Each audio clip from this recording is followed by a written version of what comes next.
अस्सलाम वालेकुम, आप देख रहे हैं परदेश से देश तक। मैं हूं फैसल अब्बासी। बरतानिया में जो मुख्तलिफ मसाइल हैं और बिलखुसूस वो कम्यूनिटीज़ जो दूसरे ममालिक से आके बरतानिया में बसी हैं, उनके मसाइल को हम अपने प्रोग्राम में उजागर करते हैं। और जो पाकिस्तानी हैं हमारे, यकीनी तौर पर ये प्रोग्राम तो उनके मसाइल को उजागर करने के लिए है ही, जो बरतानिया के अंदर उनके मामलात हैं और जो बैक होम उनके मसाइल रहते हैं। ये ख़ासा रहा है इस प्रोग्राम का कि बहुत से ऐसे मसाइल इस प्रोग्राम में निशानदही के बाद जो अरबाब इख्तियार और इक़्तिदार हैं, खा वो बरतानिया में हैं या पाकिस्तान में हैं, लोगों के या मुतासरीन के मसाइल हल हुए हैं। एक और इंतहाई अहम मामला है, हम ये देख रहे हैं बरतानिया के अंदर जो इस वक्त हालात हैं, मौजूदा जो गवर्नमेंट है बरतानिया की, टूरिस्ट की, इस गवर्नमेंट को लेके ऋषि सुनाक साहब और उनकी काबीना को लेके अवाम के अंदर जो सेंटिमेंट पाया जाता है वो इतना ऑप्टिमम या इतना पॉजिटिव नहीं है कि जो आने वाले इंतखाबात में शायद कोई मकबूलियत या कबूलियत अवाम इस जमात को दे सकें। जो अंदाज़े हैं वो तो यही बता रहे हैं और उसकी बहुत सी वजूहात हैं। कुछ तो ब्रेग्जिट के बाद का खमियाजा है, जो मौजूदा हुकूमत को समेटना था वो समेट नहीं पा रही है। फिर कोविड के बाद के भी आफ्टर मैथ्स हैं, उसकी भी एक बहुत बड़ी मसला है। रशिया यूक्रेन जो जंग है उसकी भी बहुत ज़्यादा इफ़ेक्ट्स हैं और जो इकनॉमिक क्राइसिस है बरतानिया के अंदर, और प्लस अब ये गवर्नेंस के मामलात भी उठ रहे हैं। सो इन हालात में काफ़ी ज़्यादा मसाइल बढ़ चुके हैं हुकूमत के। लेकिन ऐसे में जब हम देखते हैं बरतानवी हुकूमत को, तो हुकूमत की जानिब से एक इशू या एक मामला जिसका बारहा प्रचार किया जाता है और वो बारहा आवाम के सामने रखा जाता है, वो मुहाजिरीन से मुताल्लिक है या दूसरे ममालिक से आए हुए लोगों से मुताल्लिक है।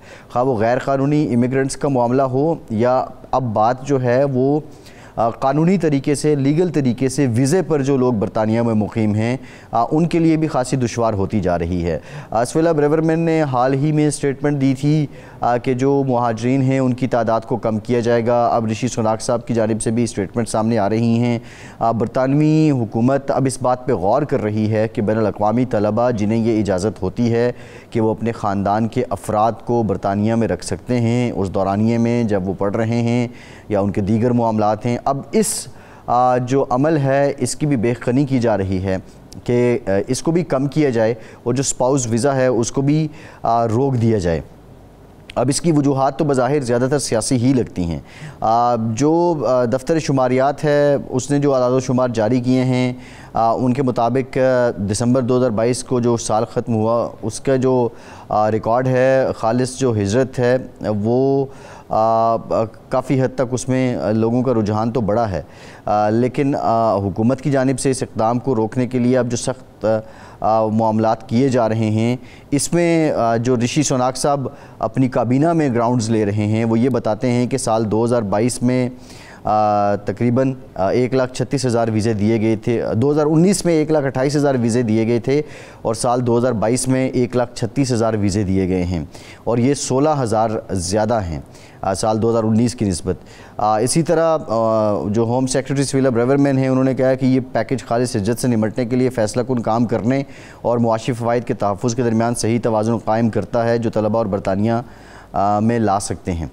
लेकिन इसके साथ साथ हुकूमत का ये भी एक है कि बहुत से ऐसे लोग हैं जो एजुकेशन कंसल्टेंट्स हैं या एजुकेशन एजेंट्स हैं, वो तालीम की आड़ में लोगों को यहाँ ले आते हैं और फिर वो यहाँ तालीम से ज़्यादा अपना रोज़गार या मुस्तकिल रिहाइश के ख़्वाहां हो जाते हैं।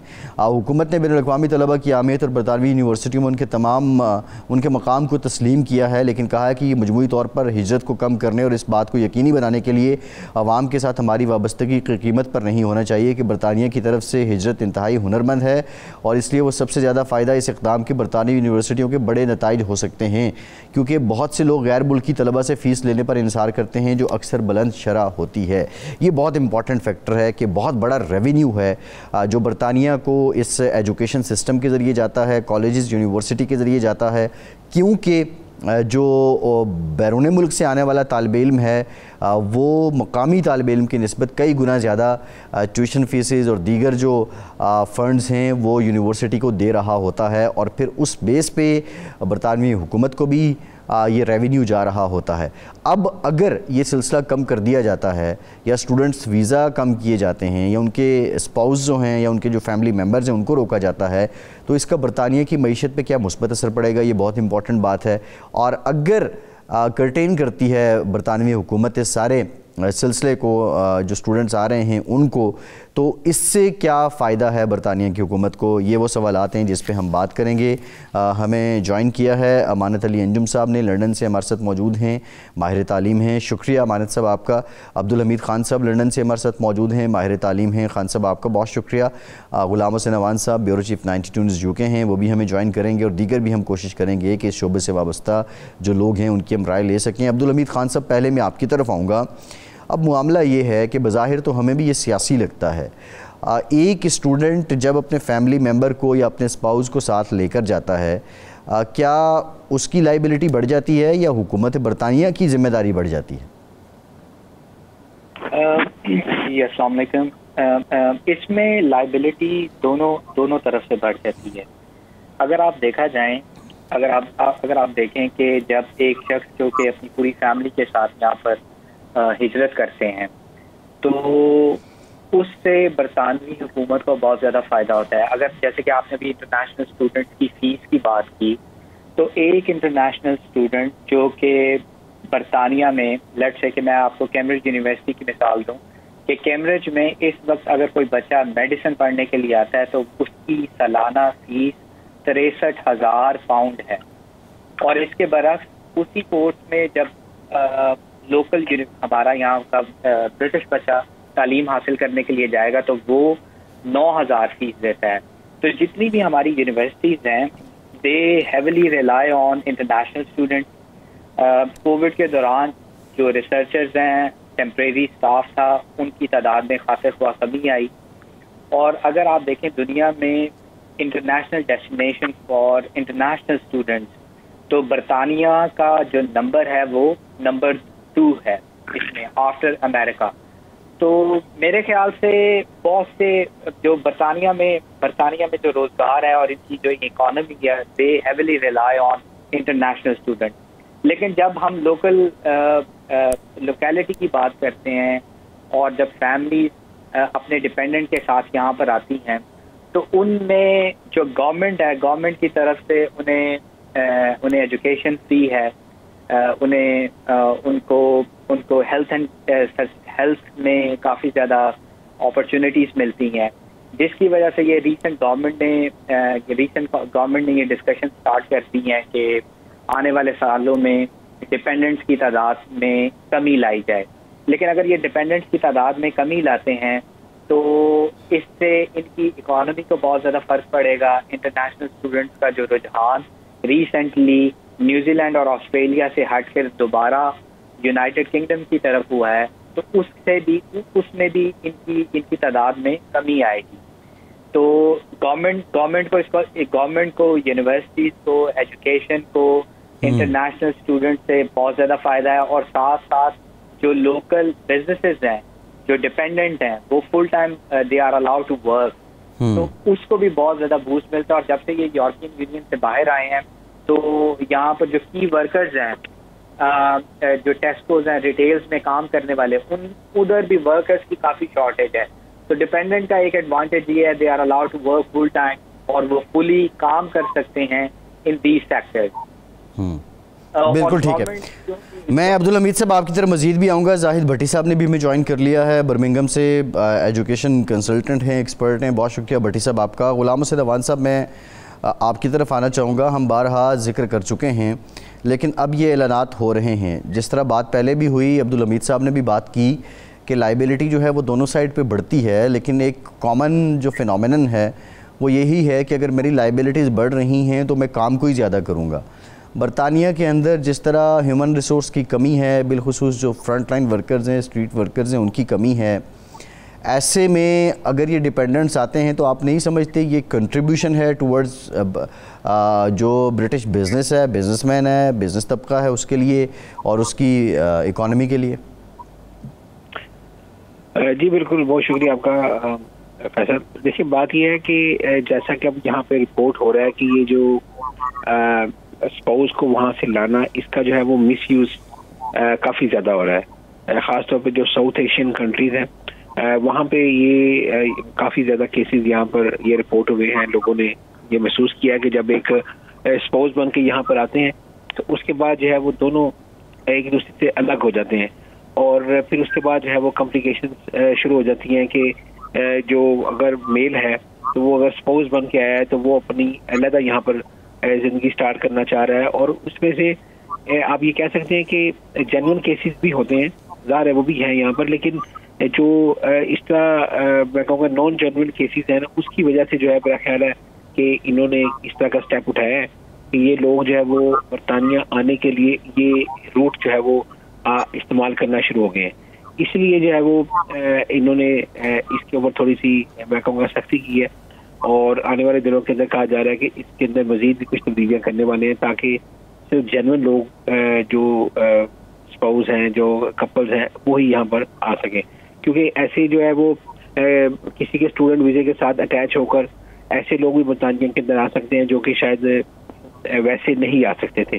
तो इसलिए फिर जो है वो सख्तियाँ की जा रही हैं और इमिग्रेशन कवानीन के अंदर तब्दीलियाँ की जा रही हैं। जैसा कि आप जो है वो 2024 जनवरी में कहा गया है कि सिर्फ मास्टर डिग्री वाले जो हैं जो पोस्ट ग्रेजुएट में एडमिशन लेंगे, सिर्फ वो लोग ही जो है वो अपने स्पाउस को वो भी उसकी भी टर्म्स कुछ रखी गई है तो वो ही बुला सकेंगे। उसके अलावा जो इस वक्त जो सूरत हाल है, इस वक्त जो सूरत हाल डिफरेंट है कि जो मर्जी जो है वो स्टूडेंट वीज़ा ले और उसके बाद अपने स्पाउस का साथ अप्लाई करें और यहाँ पर बच्चों से जो है यहाँ पर लोग आ रहे हैं। जी ठीक है, एक ब्रेक लेते हैं और ब्रेक के बाद अली अंजुम साहब से जानेंगे ये रुझान नया तो नहीं है लेकिन इससे पहले की गवर्नमेंट्स इसको क्यों बर्दाश्त करती रही है। ब्रेक के बाद बात करते हैं।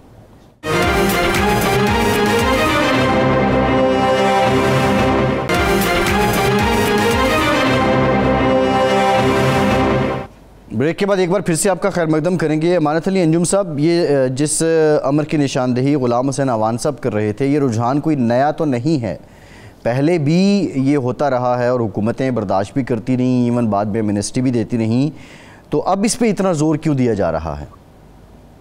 फैसल भाई thank you very much. Basically जी 6 तब्दीलियां हैं जो कि जनवरी में इम्प्लीमेंट होंगी। नंबर 1, स्टूडेंट्स जो हैं वो अपने स्पाउसेस को और चिल्ड्रन को सिर्फ रिसर्च डिग्रीज में, बेशक वो मास्टर है या डॉक्टरल स्टडीज़ है, सिर्फ उस पे ला सकेंगे। स्टूडेंट्स जो हैं वो वर्क राइट्स अपने वर्क परमिट की तरफ तब्दीली नहीं कर सकेंगे, स्विच नहीं कर सकेंगे। अनस्क्रूपलस एजेंट्स जो हैं उन पे कुछ काम किया जाएगा जो कि यूके गवर्नमेंट के लिए नियरली इम्पॉसिबल होगा, लेकिन ये एक तजवीज़ है। जो मेंटेनेंस मनी है जो कि आपने बैंक स्टेटमेंट शो करनी होती है, ये 2020 में भी एक दफ़ा इन्होंने कोशिश की थी उसमें तब्दीली लाने की, अब फिर ये सडन इसमें तब्दीली आएगी। और कुछ 2 जो तब्दीलियां हैं वो ये कह रहे हैं कि ये अपने इमिग्रेशन सिस्टम को मज़ीद बेहतर करने की कोशिश करेंगे जो कि बेहतर नहीं है। यहाँ पर एक आम आवाम के लिए समझने की बात है कि पूरी दुनिया में थर्ड वर्ल्ड कंट्रीज या जिसको यूकेवीआई की नज़र में हम हाई रिस्क कंट्री कहते हैं, वहाँ पर ये समझने की ज़रूरत है कि वहाँ पर स्टूडेंट्स की बजाय वर्क परमिट की तरफ लाया जा रहा है, जो कि रिसेंटली यूके गवर्नमेंट जो है उस पर सोच रही है और उसको भी वो बंद कर देंगे। अच्छा, ये बात सच है कि ये शुरू से ये एक सिलसिला चलता आ रहा है और जब ये मिसयूज होता है, जैसे कि अभी अवान साहब कह रहे थे कि कुछ ये खबरें हैं यहाँ पे कि कुछ जो स्पाउसेस हैं वो बिला वजह स्पाउस बन के यूके में आ जाते हैं और फिर जब यूके में आते हैं तो वो एक दूसरे से जुदा हो जाते हैं। इस वक्त चूंकि टोरीज गवर्नमेंट जो है उनका जो मेन है वो ये जो इमिग्रेशन है उसकी कर्टेलमेंट की वजह से इनको वोट मिलते हैं, जो इंग्लिश लोग, ब्रिटिश लोग जो है वो इनको वोट देते हैं, तो इसलिए ये बहुत ज़्यादा इस पे काम कर रहे हैं। लेकिन ये जैसे अनस्क्रूपुलस एजेंट्स काम करते हैं, तो ये गवर्नमेंट भी उसी तरह अनस्क्रूपुलसली ये काम करने की कोशिश कर रही है, जो कि गलत है। अगर आज देखा जाए तो यूके में तकरीबन 5 स्टेक होल्डर्स जो हैं वो इसको क्रिस्टल क्लियर नहीं दे रहे, कोई खबर भी क्रिस्टल क्लियर नहीं है। आप मेरे ख्याल में ये एक बहुत अच्छा है कि आप एक पाकिस्तानी मीडिया होने की वजह से आप ये एक बहुत अच्छा प्रोग्राम कर रहे हैं। इस वक्त जो यूके के करीब तरीन स्टेक होल्डर्स हैं, जो यूके एजुकेशन से रिलेटेड हैं, जो गवर्नमेंट के अदारे हैं, उनमें कहीं पर भी ये क्रिस्टल क्लियर आज भी नहीं लिखा कि ये इसको कैसे तब्दील करेंगे। अभी मैं एक दो मीडियाज में देख रहा था कि वो ये कह रहे हैं कि मास्टर प्रोग्राम पे आप नहीं ला सकेंगे योर डिपेंडेंट्स। ऐसा नहीं है। अगर कोई भी मास्टर डिग्री जो रिसर्च ओरिएंटेड डिग्री है तो उस पे स्टिल डिपेंडेंट्स जो हैं वो आ सकेंगे। तो अभी रिसेंटली बेतहाशा लोग यूके में आ रहे हैं जो वर्क परमिट में आ रहे हैं। जब वो यहाँ वर्कर कैटेगरी में आते हैं तो बीसियों लोग जो हैं वो इधर उधर घूम फिर रहे हैं और वहां पर उनके लिए काम करने के लिए कुछ नहीं है। तो ये एक इंतहाई खतरनाक सूरत हाल है इमिग्रेशन के लिहाज से। इनके जो दो लास्ट पॉइंट्स हैं कि ये अपनी इमिग्रेशन के सिस्टम को उसको टारगेटेड एनफोर्समेंट एक्टिविटी का ये नाम दे रहे हैं, जो कि एक इम्पॉर्टेंट पॉइंट है जो जिसको कहीं भी डिस्कस नहीं किया जा रहा।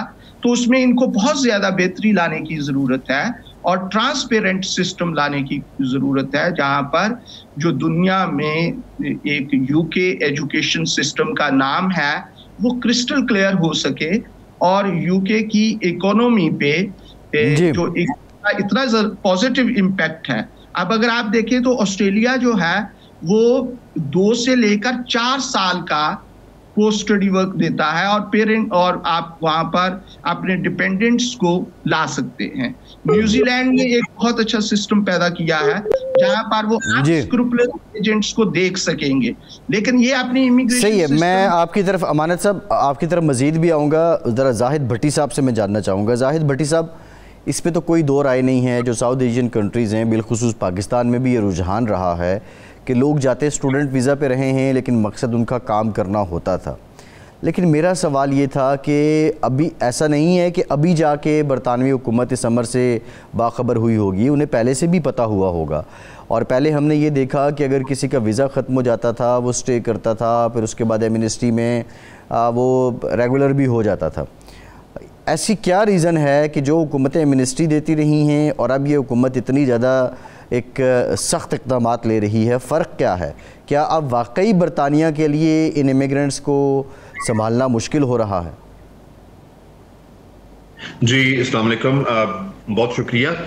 देखें, पॉलिसीज़ हमेशा से चेंज होती रही हैं और इंटरनेशनल स्टूडेंट्स के लिए, इमिग्रेशन के लिए यूके हमेशा से एक बड़ा ज़बरदस्त हॉट डेस्टिनेशन रहा है। मसला अब यहाँ ये आ रहा है कि अगर आप एक ग्रेजुएशन के स्टूडेंट को देखें तो उसकी उम्र जो है, नॉर्मल एक स्टूडेंट की जो उम्र है, जो 19 साल के अपने ए लेवल्स के बाद यूनिवर्सिटी में जाता है, तो उसकी उम्र बिटवीन 19 to 22, 23 के दरमियान होनी चाहिए। मगर अभी कुछ अरसे से कुछ ऐसे स्टूडेंट्स आ रहे हैं जो मैच्योर एज में हैं और वो यहाँ पर आ रहे हैं और उनकी डिग्री में गैप्स हैं, या तो वो वर्क शो कर रहे हैं बैक होम में या कोई और चीज़ शो कर रहे हैं और साथ अपने डिपेंडेंट्स को लेकर आ रहे हैं। तो सबसे पहला तो लम्हा फिक्रिया ये है कि ऐसे स्टूडेंट्स जो डिग्री के स्टूडेंट नहीं थे वो चेंज ऑफ प्रोफेशन के साथ यहाँ क्यों आ रहे हैं। सेकंड ये कि अगर आ रहे हैं तो उनमें से कितने परसेंट जो हैं वो जेन्युइन अपनी मैरिजेस के साथ आ रहे हैं। जिस वजह से ये रूल चेंज हो रहा है उसमें एक आंसर है अब्यूज का। और इसमें अब्यूज क्या है, ये कि लोग जो वहां से वीजा अप्लाई करते हैं वो साथ ही साथ अपने इर्द गिर्द के लोगों को शामिल कर कर मैरिज शो कर कर फीमेल स्टूडेंट्स या मेल स्टूडेंट्स वहां पर उनको साथ लेकर आते हैं। और ये काफ़ी सारे केसेस रिपोर्ट हो चुके हैं, काफ़ी सारे। अगर आप इसको स्टेटिस्टिक्स में देखें तो मेरा ख्याल है कि अबाउट 500+% पिछले साल से इस साल डिपेंडेंट वीज़ास की बढ़ी है। और ये एक लम्हा फिक्री है गवर्नमेंट के लिए। जब हम मिसाल देती हैं ऑस्ट्रेलिया की, न्यूजीलैंड की, कनाडा की, तो वो एक बहुत बड़े मुल्क है, वहां पे इमिग्रेशन बहुत ज्यादा रिक्वायर्ड है। वहां पर बिजनेस अपॉर्चुनिटीज, काम की अपॉर्चुनिटीज सिर्फ बड़े शहरों में, बाकी जगहों पे नहीं है। यूके एक मल्टी कल्चरल कंट्री है, यहाँ का हर शहर आपको हर तरह के लोगों से भरा हुआ मिलेगा। यहाँ पर हर तरह की काम की अपॉर्चुनिटी मौजूद है। ये इस जगह पर भट्टी साहब मेरा एक ज़िमनी सवाल आपसे ये है, यहाँ पर आके मुफीद साबित हो। भट्टी साहब मेरा ज़िमनी सवाल आपसे ये है कि शादी किसी की जेन्युइन है या स्पाउस जेन्युइन है या नहीं, क्या इसको मापने का कोई पैमाना नहीं है? इसको डिटरमिन करना कितना मुश्किल काम है? इसको बिल्कुल भी नहीं मापा जा सकता, क्योंकि अगर आपने किसी स्टूडेंट को, यहाँ पर कोई स्टूडेंट आ रहा है और 6 महीने पुराना का मैरिज सर्टिफिकेट दिखा रहा है या 2 महीने पुराना मैरिज सर्टिफिकेट दिखा रहा है, क्योंकि ग्रेजुएशन के स्टूडेंट की इतनी छोटी उम्र में शादी की जरूरत क्या पेश आ रही है अगर वो बाहर ही पढ़ने आ रहा है? तो बेसिकली इनको तो ओरिजिनल जेन्युइन स्टूडेंट चाहिए। अगर जेन्युइन स्टूडेंट है तो वो अपनी डिग्री फिनिश करता है, अपने प्रोफेशन की तरफ जाता है, अपने आप को खड़ा करता है, अपने आप को मजबूत करता है और उसके बाद शादी की तरफ देखता है। मगर यहाँ पर बहुत सारे केसेस ऐसे देखने में आ रहे हैं और वो सिर्फ इसी वजह से इस पैमाने को मापा नहीं जा सकता। उसका हल यही है कि ऐसी जगहों पर रिस्ट्रिक्शन लगा दी जाए ताकि वहां पता चले। हाँ, अब इस अब्यूज की वजह से जो जेन्युइन शादियों वाले भी थे कपल्स और जो डिपेंडेंट आ रहे थे, उनके लिए भी एक मुसीबत खड़ी हो गई है। मास्टर डिग्री, रिसर्च डिग्री या कुछ और डिग्रीज के साथ जो होंगे उनके लिए अलाउ होगा, क्योंकि वो स्ट्रेट अवे अपना जो फैमिली लेकर आते हैं, मैच्योर एज में होते हैं, उनके लिए कोई इशू नहीं है और वो पुरानी चीजें अपनी मैरिज की जो सर्टिफिकेट्स वगैरह हैं उनको लॉन्ग लेंथ दिखा सकते हैं। जो इशू अब यहाँ आ रहा है अब्यूज का, इस अब्यूज को स्टूडेंट जो राउट है ये हमेशा से अब्यूज किया गया यूनाइटेड किंगडम का। इसके ऊपर रिस्ट्रिक्शंस ये लगा रहे हैं और ये बाकी लोगों के लिए जो जेन्युइन स्टूडेंट्स हैं जिनके एक्चुअली एजुकेशन और फिर काम के दरमियान में गैप आ जाता है, ये उनके लिए भी मुश्किल पैदा कर रहे हैं। जी बिल्कुल ठीक है। अच्छा, मैं अब्दुल हमीद साहब आपसे ये जानना चाहूँगा, ये सारे मामलात तो आपने देखे हैं, चैलेंजेस क्या होते हैं? एक जो जेन्युइन केस है वो बरतानिया पढ़ने के लिए जा रहा है, क्यों ज़रूरी होता है कि उसके डिपेंडेंट्स भी उसके साथ ही रहें और उसको क्या आसानी होती है डिपेंडेंट्स को साथ रखने में? जी, आपने बड़ा बेहतरीन सवाल पूछा है। तो मेरे ख्याल इन तमाम जो ये गवर्नमेंट ने नई पॉलिसीज बनाई है, पहले तो गवर्नमेंट को बहुत ज़्यादा क्लियर होना चाहिए कि आया वो ये इक़दाम क्यों ले रहे हैं। इन इक़दाम का जो बुनियादी मकसद है वो जो यूके की एजुकेशन है उसके स्टैंडर्ड्स को मेंटेन रखना है। और जब कोई भी ख़ानदान अपने डिपेंडेंट्स के साथ आता है तो उसके बहुत ज़्यादा फ़वाइद हैं। उसके फ़वाइद ये हैं कि बच्चों की तालीम मुफ्त हो जाती है, उनका मेडिकल मुफ्त हो जाता है और साथ साथ उनके डिपेंडेंट फुल टाइम काम अलाउ करता है, उन्हें फुल टाइम काम करने की इजाज़त है। लेकिन इसके बरअक्स जब ये गवर्नमेंट कह रही है कि 2024 से ये डिपेंडेंट की तादाद जो मास्टर्स या रिसर्चर्स हैं उनके अलावा फैमिलीज अपने डिपेंडेंट को नहीं बुला सकती, तो मेरे ख्याल से इसका जो सबसे ज़्यादा असर सिंगल पेरेंट्स को पड़ेगा। अगर एक कोई खातून है जो कि सिंगल पेरेंट है और वो यहाँ पर तालीम हासिल करने के लिए आना चाहती है, तो गवर्नमेंट ने कोई भी क्लियर पॉलिसी नहीं दी कि वो फीमेल अपने बच्चों के साथ कैसे आएगी, और अगर वो फीमेल आना चाहती है तो उसके बच्चों को क्या होगा। तो सिंगल पेरेंट्स के लिए इन्हें बड़ी क्लियर पॉलिसी बनानी चाहिए।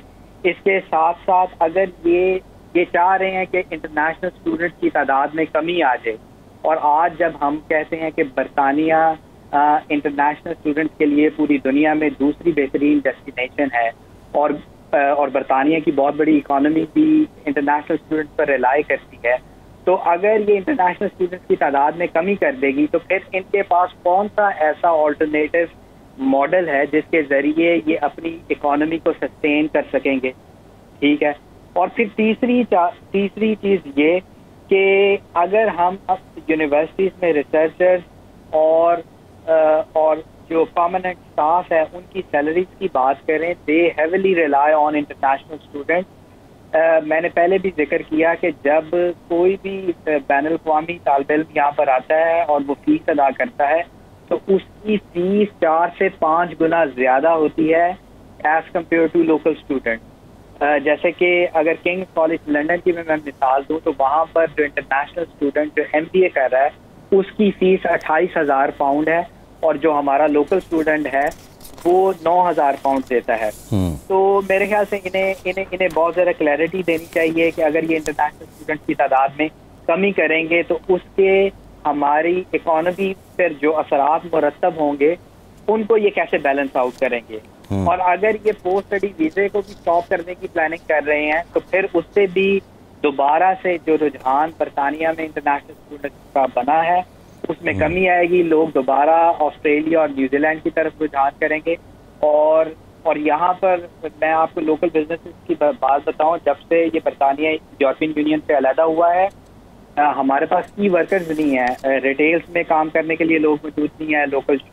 जो लोकल बिजनेसेस हैं वहाँ पर काम करने के लिए आपको वर्कर्स नहीं मिलते, और जिसमें इंटरनेशनल स्टूडेंट वो बहुत अहम किरदार अदा करते हैं। अगर ये पिज़्ज़ा शॉप, डिलीवरी शॉप, इनमें इंटरनेशनल स्टूडेंट्स का बहुत ज़्यादा किरदार है। तो they have to be very clear with all these policies. जी बिल्कुल ठीक है। मैं एक ब्रेक लेता हूँ, ब्रेक के बाद जब वापस आएंगे तो यहीं से मज़ीद बातचीत करेंगे। आप हमारे साथ रहिए।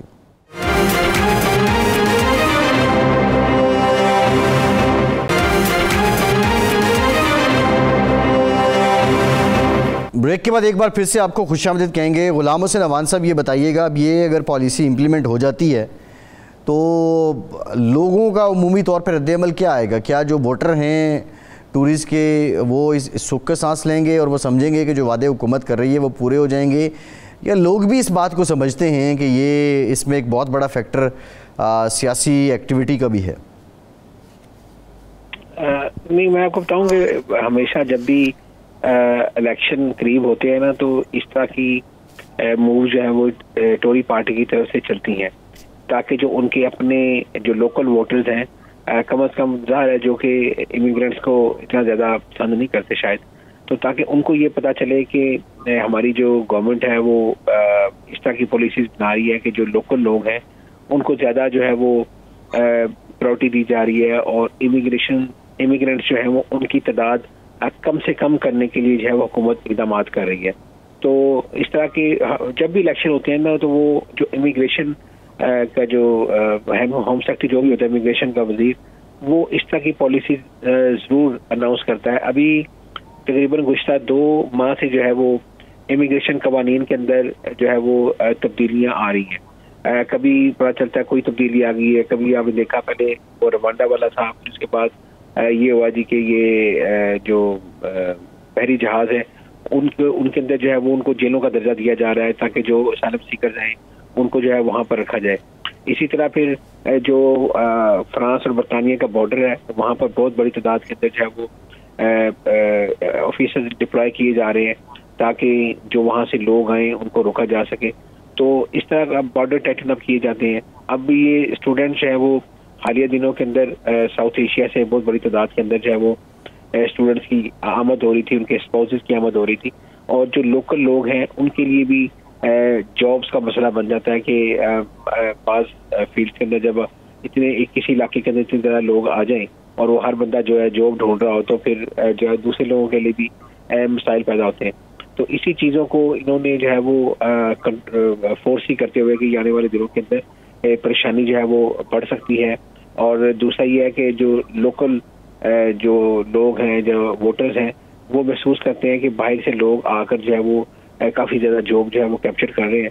तो फिर गवर्नमेंट इस तरह की पॉलिसी बनाती है तो फिर वो जो उनके वोटर्स हैं या सपोर्टर्स हैं, ज़ाहिर है उनको एक खुशी भी मिलती है, उनको स्कीम भी मिलती है कि हमारी जो गवर्नमेंट है या हमारी जो पार्टी है वो हमारे हकूक़ के बारे में भी जो है वो ख्याल रख रही है। तो मेरा ख्याल है ये जो इस वक्त इमिग्रेशन कवानीन के अंदर तब्दीलियाँ आ रही हैं, इससे तासर यही मिल रहा है कि ये जो आने वाले इलेक्शन है उसकी एक कैंपेन का एक हिस्सा है। सही।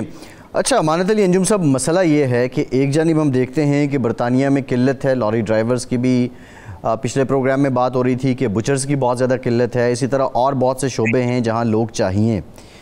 अगर ये लोग बरतानिया के जो अवाम हैं ये समझते हैं कि जॉब पे उनका हक़ है और बाहर के लोग आके ले लेते हैं, लेकिन क्या ये बरतानिया के लोगों को और बरतानी हुकूमत को ये फ़ायदा नहीं है कि बाहर से आए हुए लोग जो हैं उनके वेजेस भी हो सकता है कम हों, जो कैश इन हैंड पे काम कर रहे हैं वो तो और ही ज़्यादा कम होंगे। तो ये कोई क्या घाटे का सौदा है वाकई बरतानिया के लोगों के लिए? जो मेरा एक पर्सनल एक्सपीरियंस है, जिसको पर्सनल एक्सपीरियंस से मुराद ये है कि every day I meet around 30-40 people, जो लोग डिफरेंट कंट्रीज से आते हैं, जब हम बात करते हैं रोमानिया, बल्गारिया, पोलैंड, वो काम नहीं सर करते, बिल्कुल काम नहीं करते। इनमें कुछ लोग हैं जो काम करते हैं। जब हम देखते हैं इंडिया, पाकिस्तान, बांग्लादेश, नेपाल, श्रीलंका, इनको जब आप काम देते हैं तो ये काम ओवरवर्क करने के लिए तैयार होते हैं और किसी तरह भी ये काम करने के लिए रेडी होते हैं। और इन्हीं की वजह से ये जो और जॉब्स हैं यूके की वो फिल होती हैं। अगर आपके पास एक यूरोपियन बंदा काम कर रहा है और एक इंडियन या पाकिस्तानी बंदा काम कर रहा है, तो यूरोपियन अपने सैटरडे संडे को एंजॉय करेगा और जो हमारे जैसा बंदा होगा वो कहेगा कि ठीक है जी, I am available to work. तो ये यूके गवर्नमेंट और इकोनॉमी के लिए किसी भी तौर घाटे का सौदा नहीं है, किसी तरह भी। दूसरी बात ये है कि वो जब आते हैं तो वो उनके पास राइट्स होते हैं। वो यहाँ पर स्टूडेंट फाइनेंस पे गलत काम कर सकते हैं और वो उनको एडिशनल 13 to 20,000 पाउंड्स जो है वो एनुअली मिलते हैं। और जबकि जो हमारे इंटरनेशनल स्टूडेंट्स होते हैं वो कम से कम 10 से 15 साल तक बाज़ औक़ात उसी चक्कर में लटके रहते हैं और इस इकोनॉमी के लिए बहुत ज़्यादा काम करते हैं।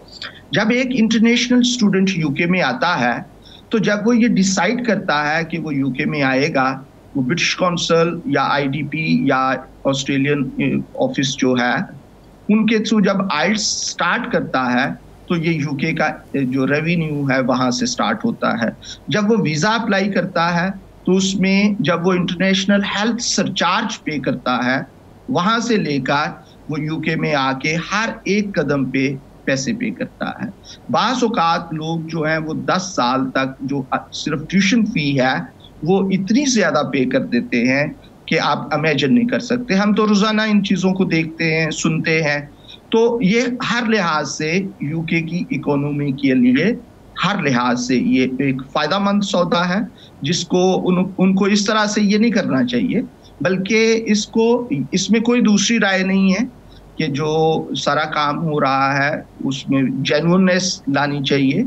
जो जेन्युइन स्टूडेंट हैं उनको परखने का, उनको जांचने का तरीका अडॉप्ट करना चाहिए। जैसे ऑस्ट्रेलिया में, कनाडा में आप आइल्स के बगैर नहीं जा सकते, यहाँ पर आप आइल्स के बगैर आ रहे हैं। और मैं यूनिवर्सिटीज़ का नाम आपके प्रोग्राम में ले नहीं सकता कि अभी 6-7 यूनिवर्सिटीज़ जो हैं वो किस तरह से स्टूडेंट्स को ला रही हैं और कितना गलत काम ये हो रहा है। उनको इस चीज़ को से अवॉइड करना चाहिए और जो यूनिवर्सिटीज़ हैं उनमें प्रॉपर स्टूडेंट्स जो हैं उनको लाने के लिए एक नया मैकेनिज्म बनाना चाहिए, जिसमें अच्छा आइल्स का स्कोर, अच्छी क्वालिफिकेशन, अच्छे ग्रेड्स और अच्छी फाइनेंशियल जो बैकग्राउंड है उसके लोगों को उनको डिस्टर्ब नहीं करना चाहिए किसी भी तरह, क्योंकि वो जेन्युइन स्टूडेंट है और जेन्युइनली आके पढ़ना चाहते हैं। अगर इस तरह से अभी जो गवर्नमेंट स्पॉन्सरशिप स्टूडेंट्स होते हैं उनके लिए कोई इस पे कैदोबंद नहीं होता कि वो अपने स्पाउसेस को ला सकते हैं या नहीं। लेकिन अब 3-4 दिन से जो लोग चिवनिंग स्कॉलरशिप पे आएंगे या अच्छे स्कॉलरशिप पे आएंगे या गवर्नमेंट एजेंसीज जो हैं उनको भेजेंगी, वो अगर 6 मंथ के लिए भी आते हैं तो उनके जो स्पाउसेस हैं, चिल्ड्रन हैं, वो साथ आ सकते हैं। इस पॉलिसी में ये वेग पॉलिसी है जिसमें अभी कहीं पर कोई क्रिस्टल क्लियर नहीं है कि उनके लिए क्या होगा। जी बिल्कुल ठीक है। एक ब्रेक लेते हैं, ब्रेक के बाद भट्टी साहब की तरफ जाऊंगा और उनसे जानने की कोशिश करूंगा कि ये जो इमिग्रेशन एजेंट्स हैं ये जिस मुल्क से लोग आ रहे होते हैं वहाँ भी भारी भरकम रकम वसूल करते हैं और फिर जब लोग पहुँच जाते हैं बरतानिया में तो उसके बाद भी लोग सेटल नहीं हो पाते हैं। इसकी वजह क्या है? ब्रेक के बाद बात करते हैं।